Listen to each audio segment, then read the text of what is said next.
watched The Real Housewives of Potomac, season 10, episode 13. And they're picking on Angel, even though she has invited them to her home in Colorado.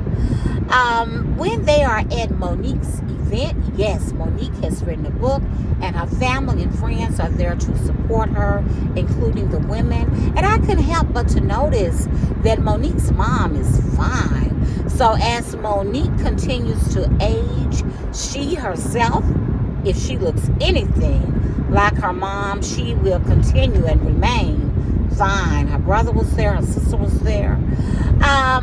And Angel, Ashley, ends up getting an uninvite from Angel. But Janelle said, Ashley is my bestie, and if Ashley is uninvited, so am I. So then I knew that all of them would be going, because the tide like switched, and you could see that Angel was not expecting that and was remorseful. But I'm grateful that Ashley did apologize for saying that she was evicted. I think if Angel could have just told them from the beginning that this is a rental, it is an Airbnb, and the lease was up, just like she told them sitting at that table at Monique's event. Monique has written a book. It's all about, self-healing, what she has done for herself.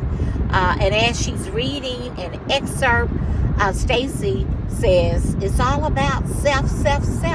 Yes, it is all about self. It's all about Monique becoming her better self. I hope to pick up a copy, and I will share it with everyone when I read it and when I'm done with it. So they take the plane out to Angel's place in Colorado, but they end up at Angel's Airbnb. This is a place where it looks like visitors of any kind can come and enjoy Colorado. It's very high up in the mountains, in the wilderness. And for some reason, that affects Kay, and Kay is crying a lot. I'm not sure why Kay is crying, but it may be because Kay really wants a ring. Ladies, we like to be validated. And when we're married, to us, the ring is no big deal, but we already got the ring.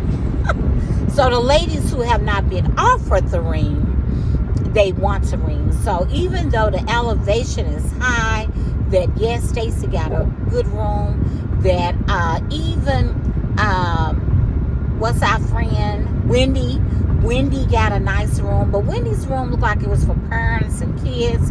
It like had a king size bed and a bunk bed without enough nice things, like looks like plants and pictures, but that's okay. I know Wendy is used to a better environment, but it was a nice size, spacious room. And Giselle and Ashley end up with the bunk beds in their room. And it's not really bunk beds. Oh, it's twin beds. They end up with twin beds, which Giselle really had a problem with. It seemed like Ashley understood that she had upset Angel, and okay, but Giselle wasn't having it. Giselle is like, I'm not poor. She doesn't know who she's dealing with. So Giselle just expects the best, and she expects the ladies to, kiss her butt a little bit, and they do. Because even Tia, was cornered up with Giselle and Jazzy, complaining about the room. Jazzy even said that Angel and Giselle should have gotten Wendy's room. And perhaps, but Wendy was gifted her room. And Angel let them know once they get there that, hey, no, this is not my house. And I'm taking Tia and Kay to my house. Alrighty then. And it's an hour away. So, okay, but Giselle, she's right. We're used to the ladies being together, going out together, having a good time.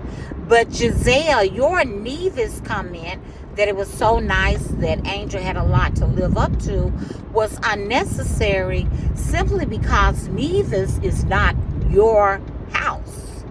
No. Our buddy Angel took you guys to her neck of the woods, her home, her rental. That's the difference. So we also see that Wendy does mention when she goes out to lunch with Angel and with Ashley and Giselle that she is still upset about her disagreement with her mom and sister. But of course, you don't want to speak about your family to anybody or to anybody at all. So she doesn't mention it. But it's still troubling her. And again, I think that's the dynamics with her family. She was the star. She was considered the money maker. And there was a little jealousy in that, even with her successful sister, in my opinion, and even with the mom, who even though Wendy was giving her a lot, she probably expected more and more and more, not really understanding the strain of Wendy's own needs coupled with hers and everybody else's really led to what is happening with Wendy and her husband Eddie right now, in my opinion. And we do know that, Wendy felt this need herself to put all this on her, where we, as Faki Diva would say, don't really see her as that girl. We see her as the smart Wendy who was giving the speech when the show started at the young lady's graduation. And it ends with Angel setting the lady straight because Giselle wanted to throw the eviction word back up that she knows Angel does not like. And Angel said, okay, if there's more information that needs to be shared, like Giselle said, ladies, go ahead, because I could shut this down. So she's threatening to send them all back on the plane. So we know that won't happen. So it will be interesting to see what happens next. And as a preview alleged, it looks like Wendy is going to share with her what a realtor has said, that you wanted to live in a place that looked very fancy but paid much less. But as I've said before, who doesn't want that? All right, so I obviously enjoyed the show. Look forward to next Sunday's episode 14. Everybody have a great day. As you can see, it's dreary in Memphis, Tennessee. There is no sun shining at the moment as I mosey on into work. Have a blessed day. Peace and blessings.